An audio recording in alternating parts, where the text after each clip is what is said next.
हाँ जी दोस्तों, नमस्कार। मैं जसविंदर चहल राज चहल अकेडमी पर आपका स्वागत करती हूँ।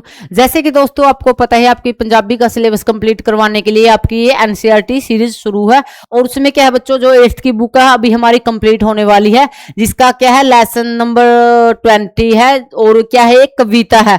आपको पता ही है, आज अखा वार सानू बहुत फेमस कविता है अमृता प्रीतम की। ठीक है, अमृता प्रीतम की लिखी हुई कविता है आज अखा वार सानू। और ये कब की है, मतलब किस सिचुएशन में लिखी हुई है बच्चों, जब देश आजाद होने के बाद मतलब भारत और पाकिस्तान में बांट दिया था।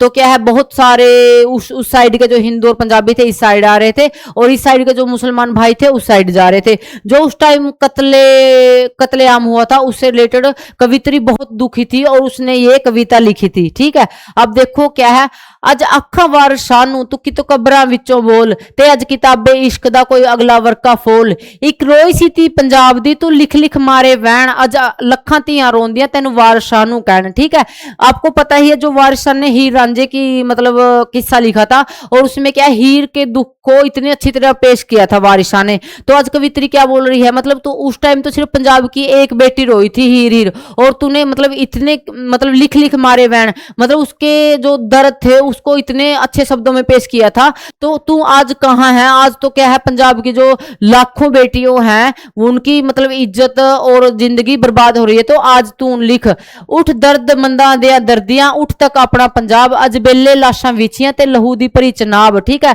आज तू कब्रों में से उठ और उन जो बेटियों के दर्द है उनको लिख। ठीक है, अज बेले लाशां विछियां ते लहू दी भरी चनाब, क्या है, जो पंजाब की चनाब नदी है, इतना खून खराबा हो चुका है, वो क्या है, उसका पानी भी लाल हो चुका है। किसी ने पंजा पानियां विच दित्ती जहर रला, पंज पानी मतलब जो पंजाब के मतलब 5 नदी थी, सतलुज ब्यास चनाब झेलम और रावी। ठीक है, ते उन्हां पानियां धरत नूं दित्ता पानी ला, इस जरखेज जमीन दे लू लू फुटिया जहर। जरखेज मतलब उपजाऊ, आज क्या है, इसकी लू मतलब एक एक छोटे छोटे इसके तिनके में जहर उग रहा है। गिठ गिठ चढ़िया लालियां, फुट फुट चढ़िया कहर, मतलब जैसे गिठ गिठ मतलब एक ऐसे गिठ नहीं होता, इतनी मतलब इस पे क्या खून से एक एक ब्लैंत जो आप बोल देते एक एक फुट की क्या है खून से भरा हुआ है। नागा किले लोक मुंह बस फिर डंग ही डंग, पलो पली पंजाब दे नीले पै गए अंग। ठीक है, क्या है, जो मतलब इसके यहाँ के लोग हैं सांपों की तरह है, लोगों को डस रहे हैं। और जो पंजाब की जवान बेटियां बहुएं हैं तियां हैं, उनके क्या है सारे अंग नीले पै गए।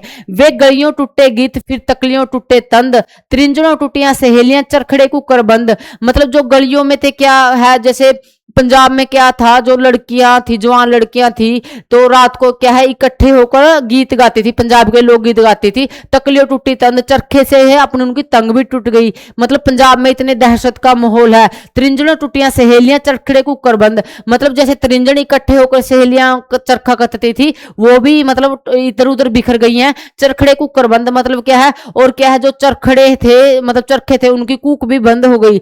जिथे वजदी सी फूक प्यार दी ओह वंजली गई गुआच, रांझे दे सब वीरज भुल गए उसकी जांच। मतलब जब कभी कहा रांझे ने अपने प्यार की गीत गाए थे, वंजली बजाई थी, अब उसके जो उस जैसे नौजवान है वो प्यार की लैंग्वेज भूल गए हैं। वे अज सांबे कैदो बन गए सबे कैदो, मतलब ठीक आपको पता ही है कैदो कौन था, जिसने हीर के पिता को हीर की और रांझे की लव स्टोरी के में बताया, लव स्टोरी के बारे में बताया था, और वो जहर फैलाया था उसका चाचा था जो हुसैन इश्क दे चोर, आज कित्थों लाइए लव के वारिशाही कोर। मतलब आज तो सभी क्या है, गली गली में एक एक कैदो बना उठा है वो है, और आज मैं वारिस शाह को कहां से ढूंढ के लेके आऊं। आज अखा वारिस शाह नू किते कपरां विचों बोल, ते आज किताबे इश्क दा कोई अगला वर्का खोल।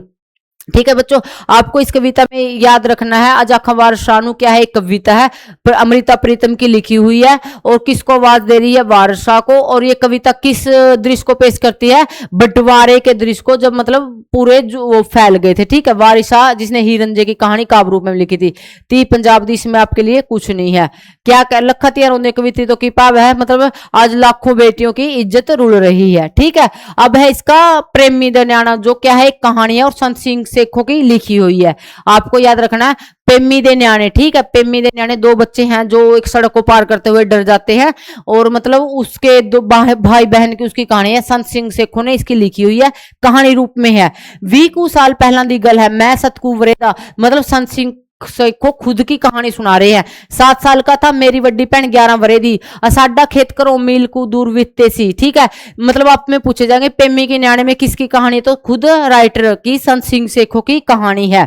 ठीक है, अद विचकारो एक जरनैली सड़क लंघदी सी जिस विचों जांगलियां पठाना राशियां ते होर प्रदेशियां दा काफी लांघा सी। मतलब क्या है, जरनैली सड़क जो गांव की बड़ी सड़क होती है उसे बोलते हैं, जिससे मतलब क्या है जो पठान जो मुसलमान होते हैं पठान और राष्ट्र उनको बोलते हैं। प्रदेशियां दा काफी लांघा सी, मतलब उनका आना जाना था। असी सब अजाने जिन्होंने राशियां तो कर बैठे ही भी डर आंदा सी इस सड़क विचों कि भी किसी सियाने दी साथ तो बगैर नहीं लंघण, तो बहुत भै खांदे सन। पर ਇਹ ਸੀ ਕਿ ਇੱਕ ਵੇਲੇ ਬਾਪੂ ਤੇ ਕਾਮੇ ਦੀ ਰੋਟੀ ਫੜਾਉਣ ਜ਼ਰੂਰ ਜਾਣਾ ਪੈਂਦਾ ਸੀ ਤੇ ਸਾਡੀ ਅਵਸਥਾ हर रोज एक मुश्किल काटी लंघन वाली हुंदी सी। इसमें क्या है, राइटर है जो सड़क को पार करने का डर है उसके अंदर उसको पेश कर रहे हैं। भाई हाँ, हमें कितना डर लगता था।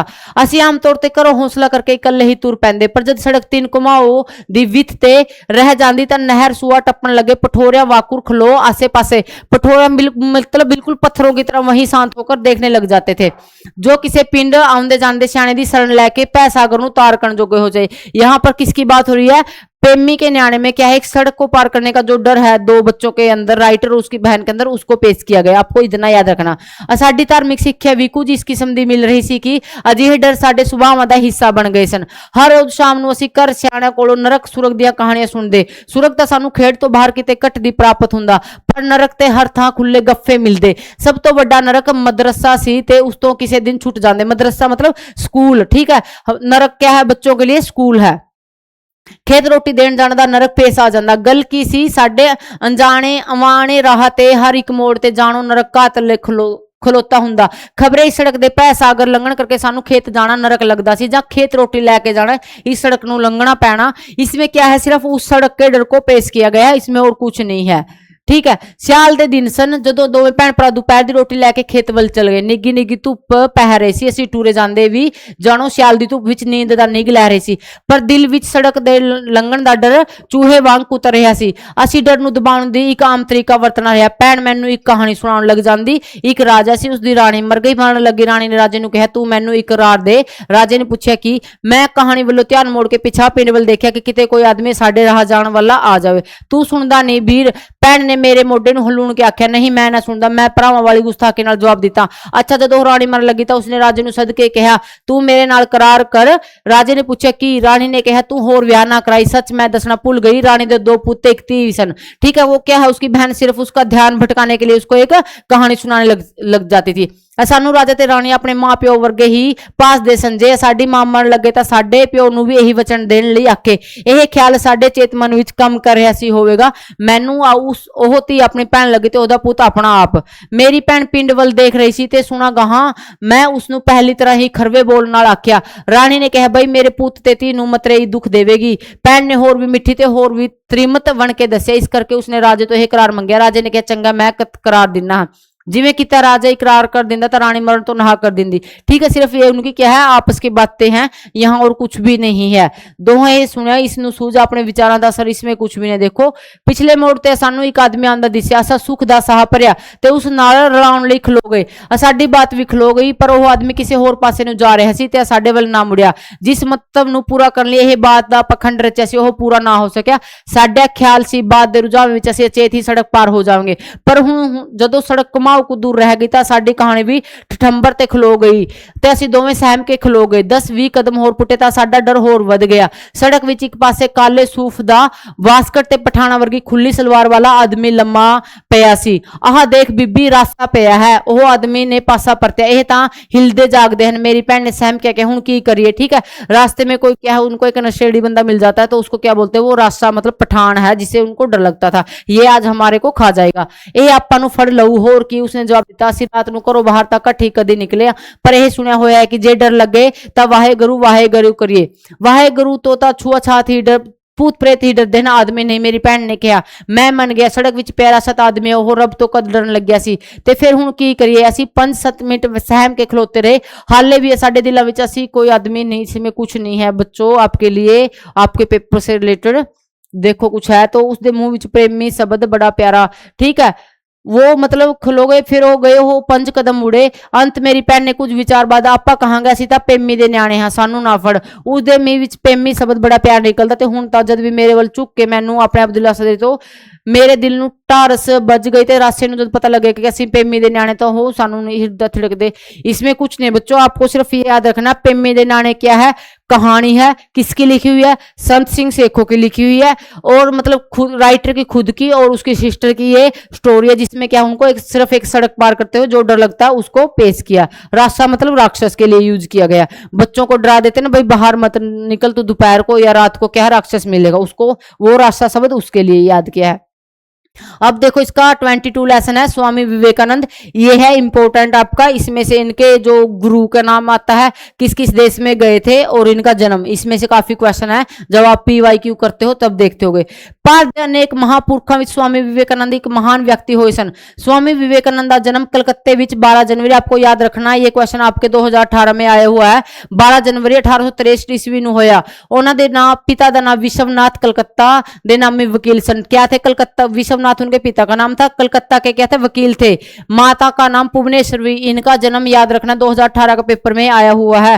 उन्होंने अपने पुत्र का नाम विश्वेश्वर रखा, बाद विच विशेश्वर का नाम नरेंद्रनाथ रख दिता। ठीक है, विश्वनाथ इनके पिता का नाम था, बचपन का नाम क्या था विश्वेश्वर था और बाद में क्या था नरेंद्रनाथ रख दिता गया। ठीक है, आपको याद रखना इनके बचपन का नाम। ठीक है, नरेंद्रनाथ जो 5 साल के होए तो उन्होंने सिक्ख्या आरंभ हुई, परंतु वो पढ़ी सुनी गल नूं मनण विच विश्वास करने दे बालक नहीं सन। नरेंद्रनाथ किसको है, विवेकानंद का जो बचपन का नाम था। नरेंद्रनाथ ने केवल मन मस्तक नूं ही तंदुरुस्त नहीं बनाया, सगों शरीरक शक्ति नूं उन्हां दे उदाहरण अज दे नवयुवकां लई अपनाउण दे योग है।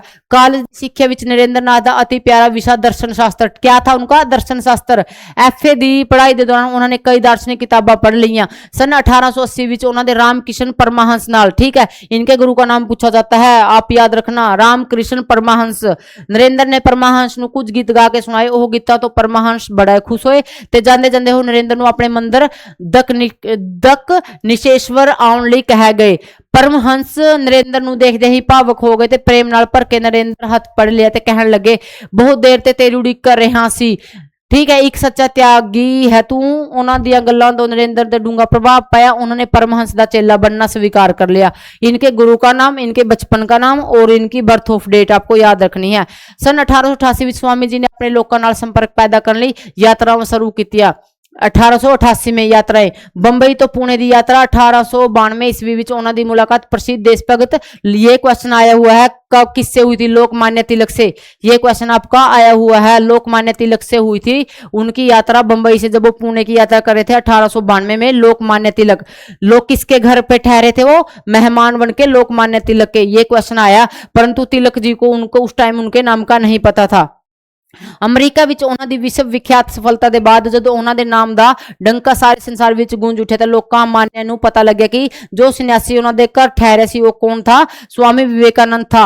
1892 का साल आया जदों स्वामी जी समूचे भारत विच चमक उठे। उन्हां दे मित्र खेतरी रियासत के राजा उन्हां नूं स्वामी विवेकानंद दा नाम प्रदान किया। किसने प्रदान किया था, जो उनके मित्र थे जो खेतरी रियासत के, मतलब पंजाब की जो छोटी छोटी रियासत थे उनके राजा, उन्होंने उनका नाम क्या रखा था, स्वामी विवेकानंद। अते इसे नाम नाल वो शिकागो विच होने वाले सर्व धर्म सम्मेलन कहाँ हुआ था बच्चों, शिकागो में, और वहां उन्होंने स्वामी विवेकानंद के नाम से ही अपना भाषण दिया था। इस सम्मेलन में सारे धर्मां दे प्रतिनिधि अपना अपना धर्म सिद्धांत लैके पहुंचे, परंतु स्वामी जी उस सिद्धांत लैके पहुंचे जो शब्दा सी।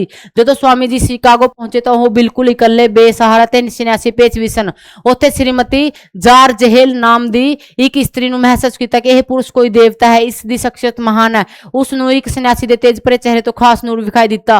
वो इन्नी प्रभावित हुई कि सन्यासी नाल गलबात कर लई तुरंत उत्थे जा पहुंची। इस औरत ने स्वामी जी नूं सर्वधर्म सम्मेलन के मंच उत्ते पहुंचाया।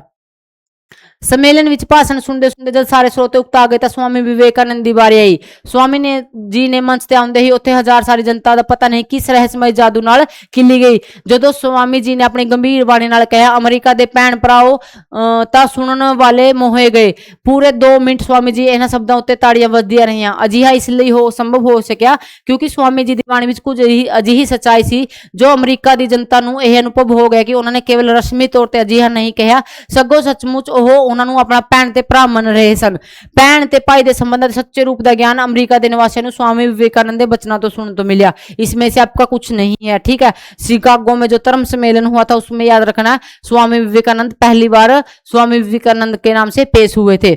स्वामी विवेकानंद सच्चे समाज सेवक सन, उन्होंने अपनी मुक्ति की चिंता नहीं की, वो हर व्यक्ति ਨੂੰ ਮੁਕਤ ਕਰਾਉਣ ਦੇ ਸੰਕਲਪ ਲੈ ਕੇ ਚੱਲੇ।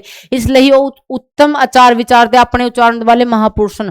ਉਹ ਮੰਨਦੇ ਸਨ ਕਿ ਮਨੁੱਖ ਦਾ ਧਰਮ ਰਸੋਈ ਘਰ ਤੱਕ ਹੀ ਸੀਮਿਤ ਨਹੀਂ ਰਹਿਣਾ ਚਾਹੀਦਾ। ਖਾਣ ਪੀਣ ਦੀਆਂ ਵਸਤਾਂ ਨੂੰ ਛੂਣ ਨਾਲ ਭੰਗ ਹੋਣ ਵਾਲਾ ਧਰਮ ਨਹੀਂ ਹੈ।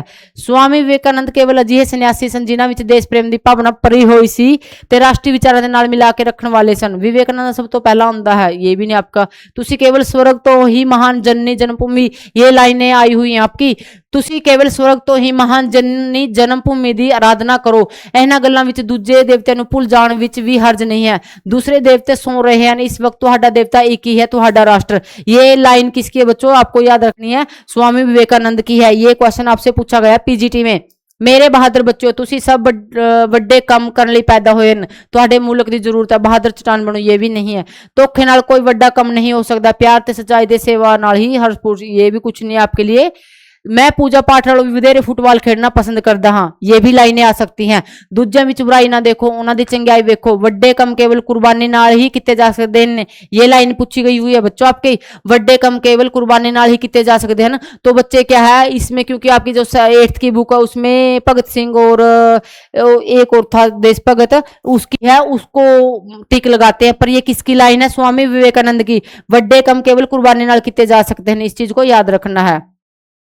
ਆਪਣੇ ਗੁਰੂ ਭਾਈਆਂ ਦੇ ਨਾਲ ਉਹ ਸਾਰੇ ਦੇਸ਼ ਵਿੱਚ ਅਗਨੀ ਦੀ ਤਰ੍ਹਾਂ ਫੈਲ ਗਏ। ਕਹਿੰਦੇ ਹਨ यह गलती मान करो कैसी हिंदुस्तानी, हाँ ये 2-3 बच्चों लाइन आपको याद रखना, जो हर हिंदुस्तानी मेरा भरा है, ठीक है। 4 साल की विदेश यात्रा में स्वामी जी ने अनेक विदेशियों को अपना शीश बनाया ते विदेश तो वापस आके स्वामी जी ने अपने प्रचार कार्य ਨੂੰ संगठित करने विचार छिट्टे वजों मई 1897 ईस्वी ਨੂੰ रामकृष्ण मिशन, ठीक है। रामकृष्ण मिशन की स्थापना कब हुई थी, 1897 में। और किसने की थी, स्वामी विवेकानंद ने। मतलब क्या है उस टाइम, क्या था उसका मतलब, उसका क्या वो था, इस मिशन को स्थापित करने का क्या लक्ष्य था। मनुष्य की शारीरिक मानसिक और आत्मिक उन्नति ही इस मिशन का उद्देश्य थी।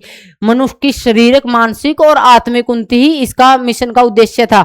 आज यह मिशन भारत विच भी कम 1897 में को याद रखना है। रामकृष्ण मिशन संसार एक ऊंचा ते सुच्चा संदेश देगा। अपने केवल 39 साल की उम्र विच 4 जुलाई 1902 ईस्वी ਨੂੰ रात के 9 बजे परलोक सिधार गए थे, अपने अमिट छाप छड़ गए। ये क्वेश्चन बना हुआ है। इनका जन्म और मतलब इनकी मौत का दोनों टाइम आपको याद रखने हैं, 1902 में 4 जुलाई में, ठीक है बच्चों। ये थे आज के आपके जो पंजाबी के हैं 3 लेसन। और क्या है ये 8th की हमारी बुक के सिर्फ 1-2 लेसन है, वो हम अगली वीडियो में करेंगे। आज के लिए इतना ही, थैंक यू।